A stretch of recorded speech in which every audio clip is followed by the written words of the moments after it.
Pero ang tip ko diyan, number one, dapat confident ka sa ano mo, sa lahat. Kasi wala kang nakitang magaling na speaker na nagto-talk sa harap na, "Hi po, good morning. Kumusta po kayo lahat diyan?"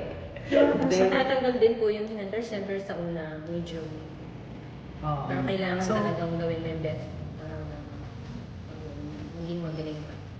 so dapat kailangan meron kang tiwala sa sarili mo. Ngayon, paano ka magkakaroon ng confidence, 'di ba? Marami.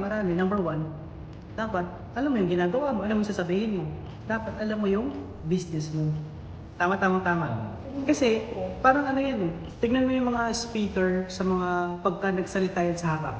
Di ba ang daming nagsasabi, ang daming wisdom, alam nila yung ginagawa nila. Saka, yun. Tama ba? Bakit alam nila yung ginagawa nila? Kasi inaaral nila. So ibig sabihin, mabibuild mo yung confidence mo kapag alam mo yung ginagawa mo. So, kailangan mo aralin kung ano yung business mo. Aralin mo paano mag-talk. Aralin mo ano yung products mo, paano yung compliance, paano yung kitaan. So, kailangan mo munang aralin kung dapat mong aralin para gumaling ka na speaker. Tapos, pangalawa, sana yan din. Sanayin mo magsalita. Kahit wala kang kinakausap, isipin mo, May narinig ako kung di ba? Isipin mo, halimbawa, wala kang guest, wala kang pinipresentahan. Isipin mo ngayon, guess mo sarili mo. Presentahan mo yung sarili mo ng 100 times sa isang buwan, para ka na rin nag-present sa isang daang tao sa isang buwan kasi pinipresentahan mo lang yung sarili mo. Ganun siya. So mag-talk ka ng mag-talk, maniwala ka, masasanay ka. At kapag ka nasanay ka, magiging madali sa'yo mag-talk, mag-speaker. Lahat ng mga magagaling na speaker sa harapan, yun yung matagal na nilang ginagawa.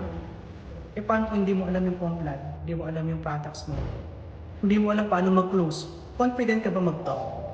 Hindi, di ba? Confident ka ba na kapag may tinanong sa'yo yung prospect mo na, ano po yung ingredients ng products na yan? Ano pong nagagawa niyan? Paano po yung kitaan niyan? Eh, hindi mo alam.